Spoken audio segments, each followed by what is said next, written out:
So, hi.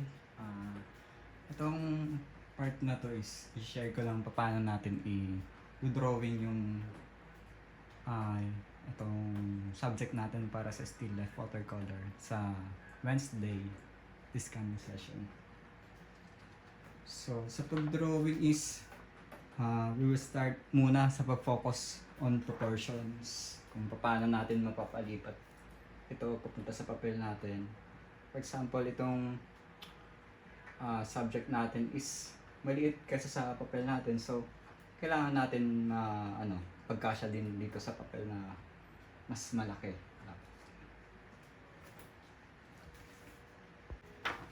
Or kung yung paper nyo is mas maliit din,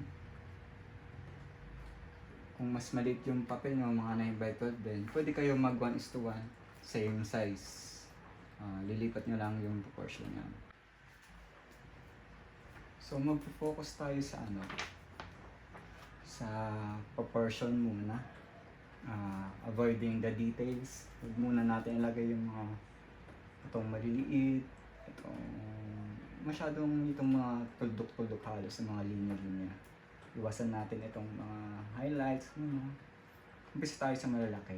Kunyari, ito yung shape ng vase, itong peras, tapos itong lemons.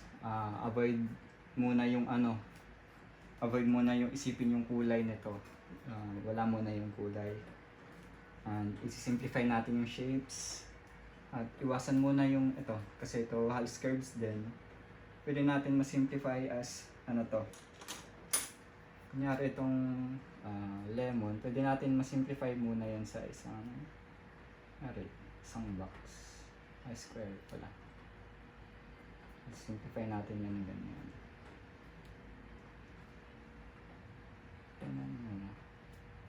Kasi ganyan, pag may ganyan ka ng guide, mas madali yan makuha yung curves. Kasi pag dudugtong-dugtongin mo lang yan, mamaya, example, ito ganyan. Kasi pag nag-curves ka agad, mahirap kunin yung angle. Ito, maintindihan ka agad.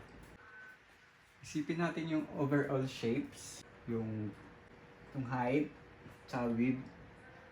Kasi may natin yan, kukumpara kung gaano kataas ito kumpara sa width niya.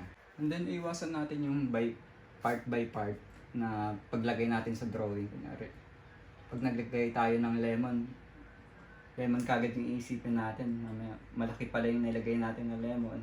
Hindi natin ilalagay itong isang prutas dito. Mamaya malaki pala yung nalagay natin, tapos dito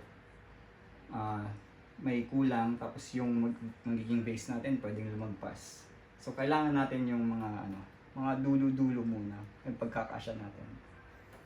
Tapos sa subject na to, I know na magpo-focus kayo kaagad yung mga to, but kailangan natin isama ito nasa baba. Ilalagay natin din yan. Bali magiging base natin na line, it's dito. Andito yung height niya. Tapos yung width. Then pag nag-drawing tayo, dapat ingatan nyo yung papel. Tapos light lang yung pag-drawing. Kasi pag naging madiin yung drawing nyo dito is mahirapan kayo magbura at masisira yung papel. Yung papel possibly maging madumi, or yung lulubog yung ng pencil. Lulubog. Tapos mahirapan na magbura. Tapos possible pag nag-apply kayo ng kulay, lulubog yung pintura at magmamark yung parang mas madilim, mas nagiging dark. So ayan, start tayo para lipat natin yung drawing. Yung kailangan nyo lang is pencil, needed eraser, tapos kung meron kayong stick, or pwede din yung lapis pang sukat. Pero gusto ko ito mas mahaba kasi kasya yung pwede kong hatik ng mahaba. Tapos yung photo reference ko is naka-eye level yung mata ko. Tinape ko para para hindi na magagalaw. Nandito lang siya. Para yung tingin ko is palipat-lipat lang yung mata ko. Hindi unlike pag nasa ilalim, papagod yung leeg nyo tungo. Unang kukunin ko is yung height. ano lang to, rough lang na kukunin natin yan. Yung pagkakasya natin sa papel, kahit saan yan. Pero feeling ko yung linya na to, linya ng itong kahoy sa ilalim. Lagay ko dito. Siguro dito. Light lang, huwag niyong didiinan ha. Ano lang, tansya lang to, tansya lang muna. Tapos, yung base, yung height ng base, dito sa taas. Ito muna, height. Yung height muna dito. Height. Huwag muna tayo magdetalye. I think, siguro dapat magkasya ko dito sa papel. At least siguro dito. Hindi dapat sobrang taas na dikit sa taas or hindi sobrang baba. Yan, kasya na yan yung height niya. Kaya height yung kinuha ko kasi I think mas mahaba yung height niya kaysa sa width. Mas mapagkakasya ko muna yan kasi pag pinagkasya ko muna yung width, possible pwedeng lumagpas itong height niya relatively to width. So then kukunin ko yung para makuha ko yung height ng base. Yan. Kukumpara ko lang yan. Yung height ng base. Dito yung height niya ng base. Dito.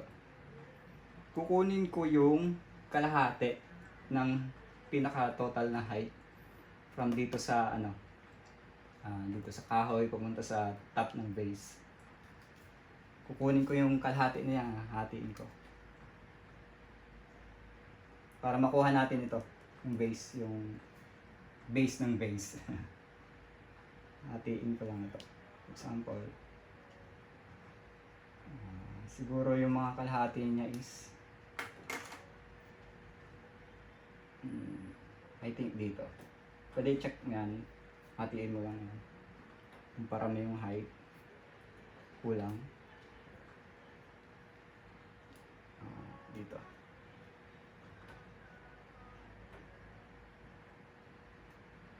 Kulang pa rin. Try para makuha yung dyan na siguro yung pinakakalahati mo. Yan, okay na.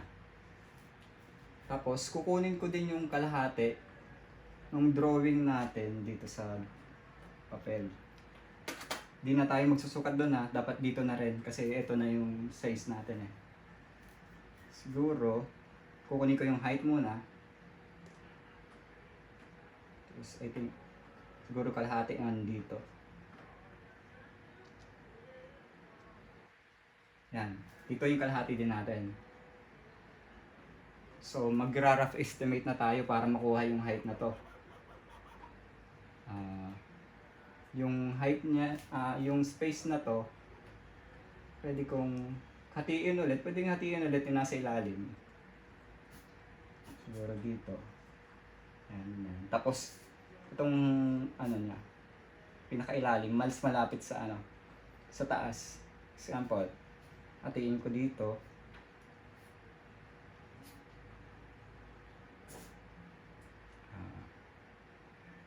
Asan na yan? Nagkahati. Nasa taas ng konti. Siguro mga dito.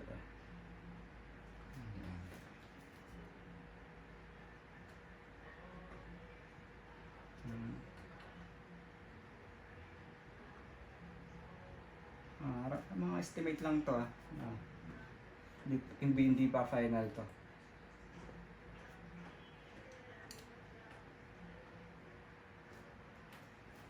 Bali, meron na tayong tanggalin natin to para di malito. Meron na tayo yung naka-place na yung itong sa kahoy. Naka-place na din yung base na itong base. Ay, ito.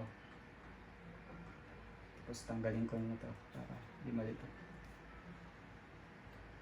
Dito. May height na tayo ng base. Pwede ko rin, para makuha yung width ng ito, width ng from yung dulo ng itong mga prutas, pwede ako kumuha ng kahit saan dyan. Pero may height na kasi tayo ng base, pwede ko yan ikumpara na kaagad dyan. For example, kukunin ko nitong height. Yan. Yung width niya is halos equal. May konting ano lang. Konting sobra lang. So, estimate ko, kukunin ko na yung height dito sa papel. Tapos, para magkasya ko, dapat balance eh. I think, magmarka muna ako dito. Kahit saan kayo maglagay dito banda. Estimate lang to eh. Parang kahit di pa natin na kung saan siya nakalagay to eh. Parang papalagpasin ko lang siya ng konti.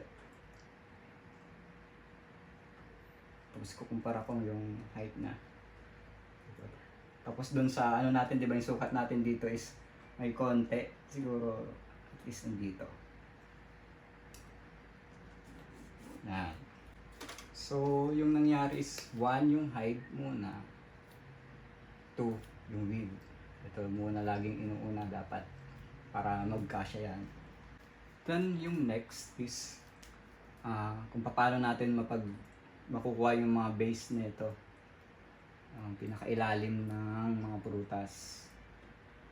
Pinakamadaling kunin dito is ito pwedeng laging ikukumpara nyo yung yung alignment ng horizontal line at vertical lines. For example, yung base ng base, yung ilalim is dapat mas mataas itong base ng lemon. So, ilalagay ko roughly lang din. Mga tansya lang siguro. Ito yung base natin. I think mga dito.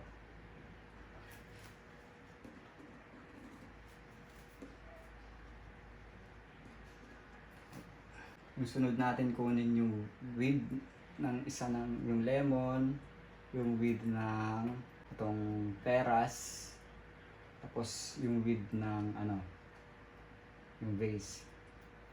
So kukunin ko pinakamadili muna. Again, is kukunin yung gitna ng width from dito sa dito. Hatiin ko ulit yan. Kasi parang magiging palatandaan ulit.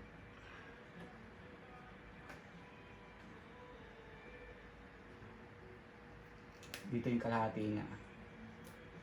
So para makuha ito, hatiin ulit natin dito banda. Sa drawing natin, hatiin natin. So hatiin ko lang siya.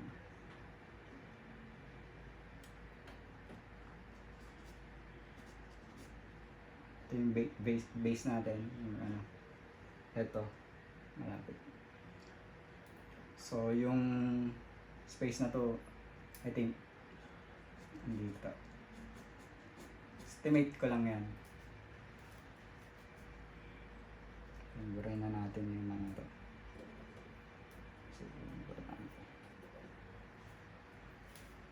Meron na tayong width nito. Yung peras. Gusto ko makuha yung mga base nito. Meron na pala tayo nito.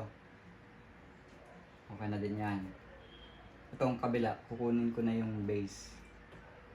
So, i-estimate ko lang din siya from dito sa linya natin, dito, punta sa baba. Pero, dito.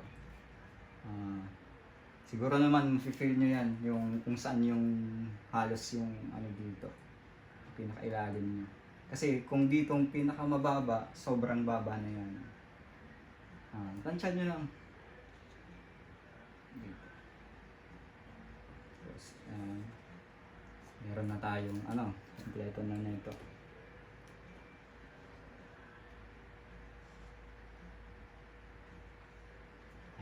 Yung sinasabi natin kanina na muna, yung mga simple shape. Kasi pag dudugtong-dugtong na lang natin yan mamaya. Tapos para makuha yung taas nito, kukumpara ko na to yung width niya. Pinakamadali na yan kasi mas malapit na yung ano, halos same size siguro yung ano, width niya sa height. Tingnan nyo. Konting lagpas lang, konti. So, itong width, kukumpara na naman ulit sa height. I think, mas mababa ng konti, di ba?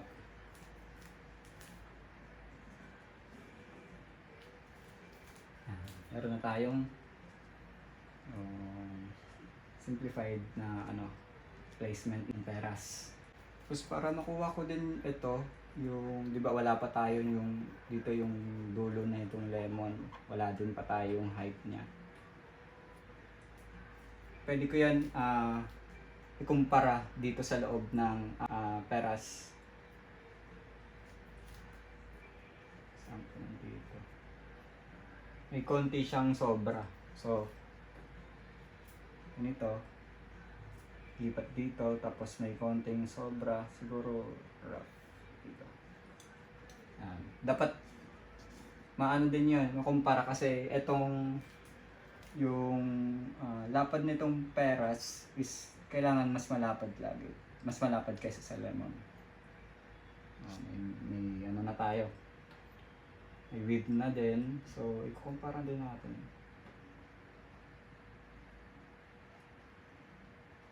Mas malapad siya ng konti. So, baba ng konti. Dito.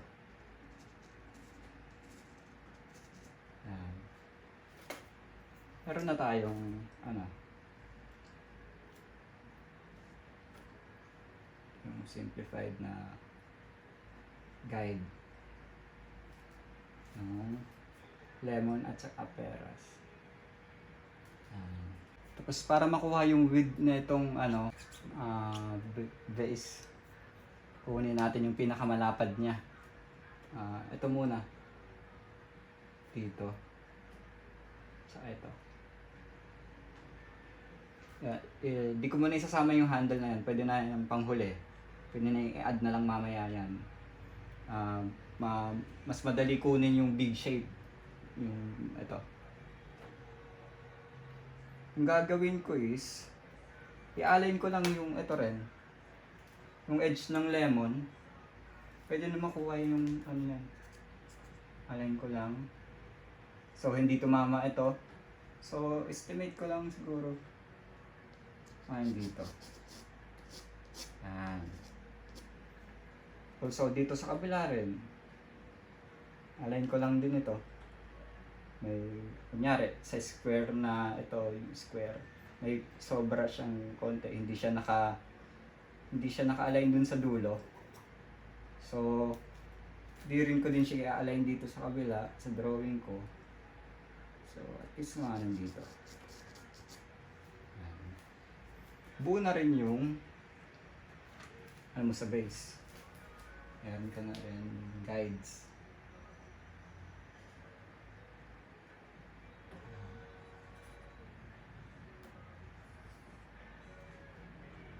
Sorry kung hindi straight line. Diba? Meron ka ng halos same na ng proportion niya.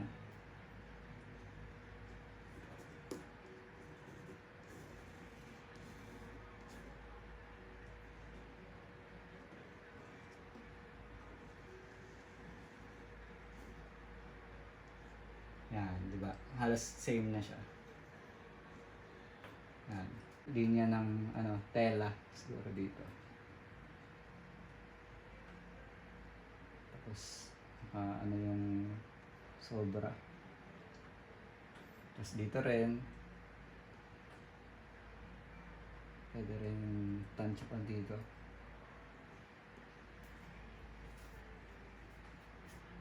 Tapos ito yung ilalim na itong tela is di dapat nakalagpas. Di dapat nalagpas dito yung linya natin. So, taas natin ito konti dito. Ayan. Also, ito naka-align yung pinakadulo. Simplify kung isang linya lang din na pwede rin. Simplify lang yan. Huwag niyong pahirapan yung sarili niyo muna yung sa mga curves, details. Iwasan niyo muna yan. And then dito rin, itong linya na to, pwede ko itapat dito sa linya na to. For example dito. Tapos ikumpara ko yung height nito kaysa dito. Dapat mas mataas ito kaysa dito. So, nandito dapat tayo sa taas.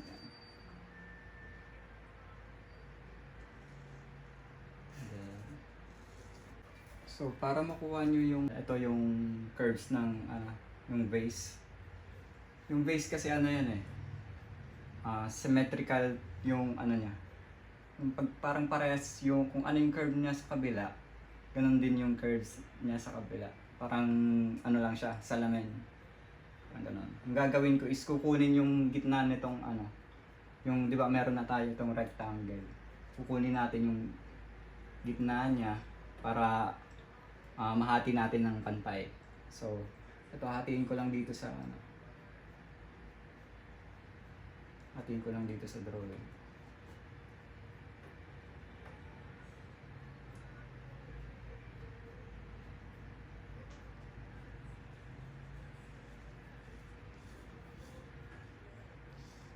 Then, para makuha ito yung parang bunganga nitong vase sa taas. Di ba? May hati na tayo dito. Ang gitna. Pwede ko yung hatiin ulit. Tinan lang, naka-align siya halos dun sa ano. So, ganyan din dito. May kalahati. Kalahati ng kalahati. Parang 1/4 na siya. So, dapat pantay din sa kabila. Meron na kayo na ito.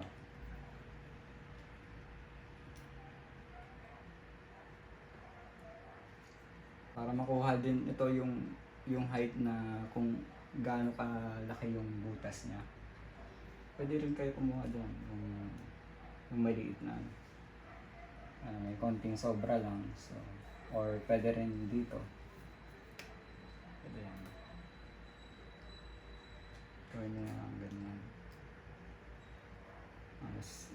Same siya ng kalahati. So, dito, yung kalahati rin. Nalagay ko siya dito.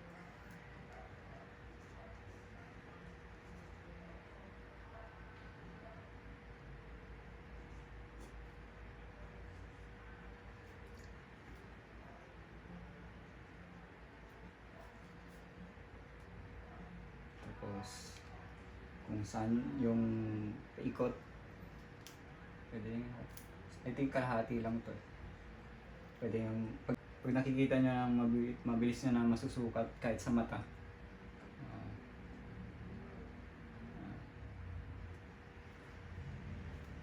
Hindi ko muna nilalagay di pa yung mga curves kasi mahirap pa yan ilagay. Mamaya na lang. Sasabay-sabay ko na siyang sa peras, sa lemon, tapos yung sa base.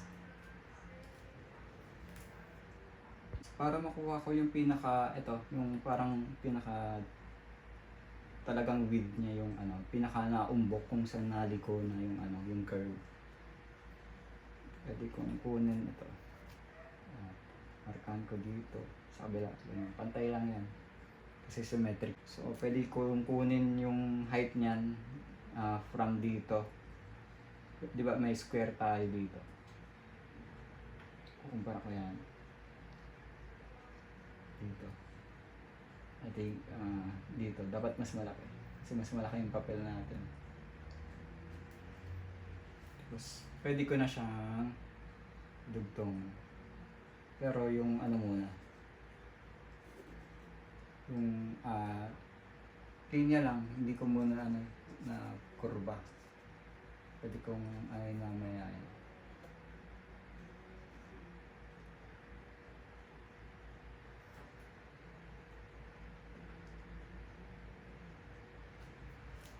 Ganun din sa ilalim. Pwede kong itapat ito.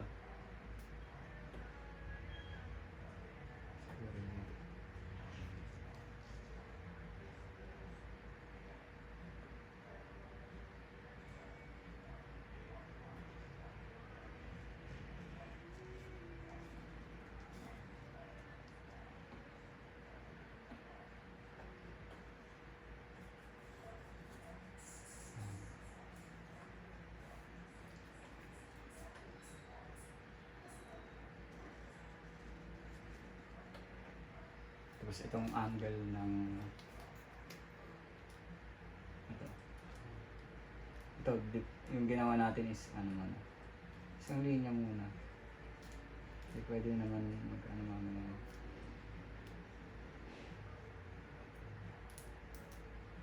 Ganun din yung ano, simplified lines lang.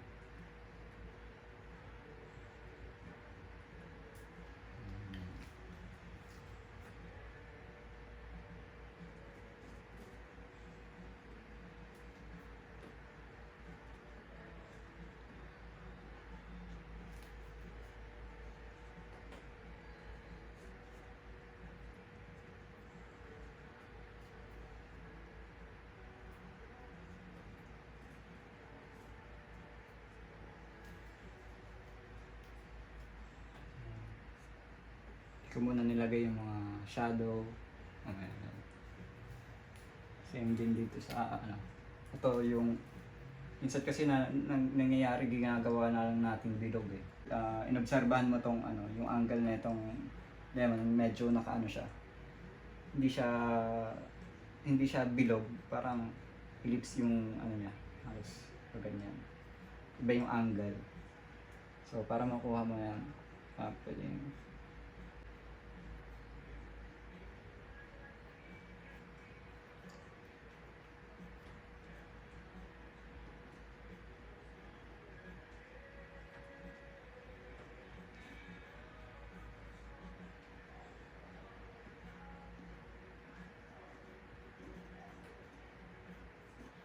drawing nyo lang ng magaan lagi. Lagi yung ano, tatandaan yung ano hawak nyo sa lapis. Dito. Wag dapat yung parang susulat. Dapat dito sa may halos gitna or dito sa dulo. Para magaan lang yung hagod. So para makuha halos ano na tayo. Yung mga ito halos yung mga nasa loob na medyo detailed na kasi buo na yung mga nasa labas natin. So ito makukuha niyo na itong mga nasa loob kasi parang nakakulong na sa loob yan eh. Kumpara niyo na lang. Yes, ayan, kung naka-align ba dito sa ilalim.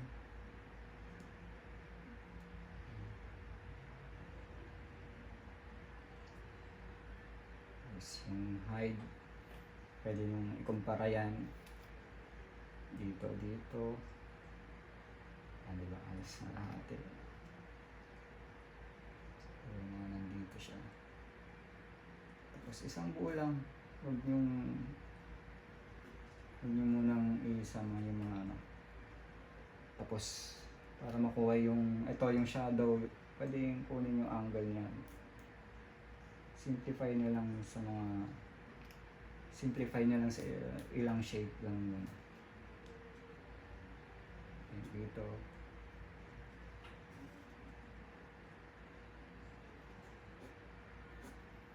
Kasi pag nagpaint na tayo, pwede dun nyo na ano yung ibang curves. Dun nyo na itutuloy. Parang as guide lang talaga ito muna. So same process lang hanggang matapos yan. Medyo para hindi matagal itong video. I-ano ko na lang ito. Time lapse pag hanggang matapos.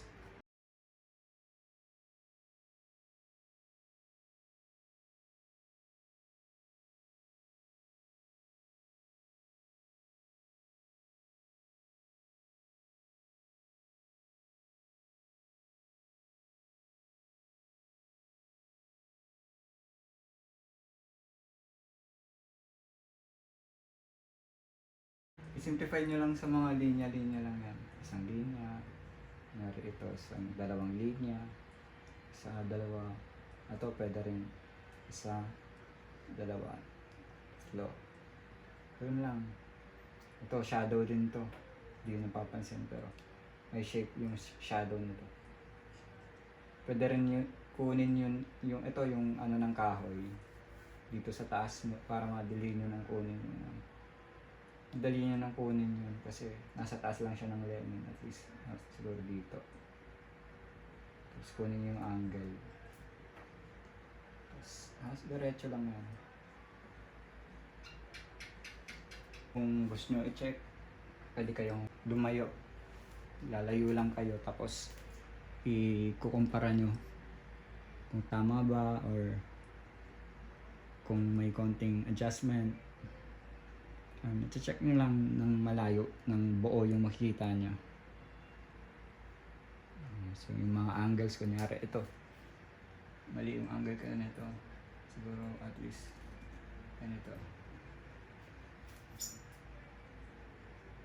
Yung angle na ito, pwede rin itong angle ng mga shadow, mabilis nyo na nakukuha yan para ano nyo yung angle ng minsan nakakalito talaga yung angle. So kunyari ito, pwede nyo itapat lang yung lapis nyo tapos ilipat nyo lang dito kung nakaganyan.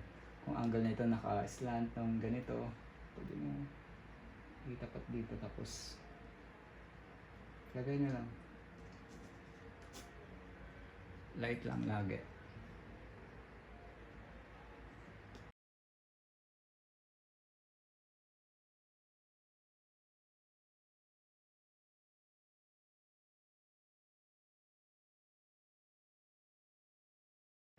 Hindi na kailangan maging perfect yung yung proportion. At least siguro malapit ganun. Hindi siya sobrang wala sa proportion. For example, may konting layo nito, okay lang yun. Konting laki or konting lapad or liit, wag lang sobra, wag lang kunyari yung waist nito is magiging drawing nyo is payat. Wag dapat ganun. At least malapit lang siya.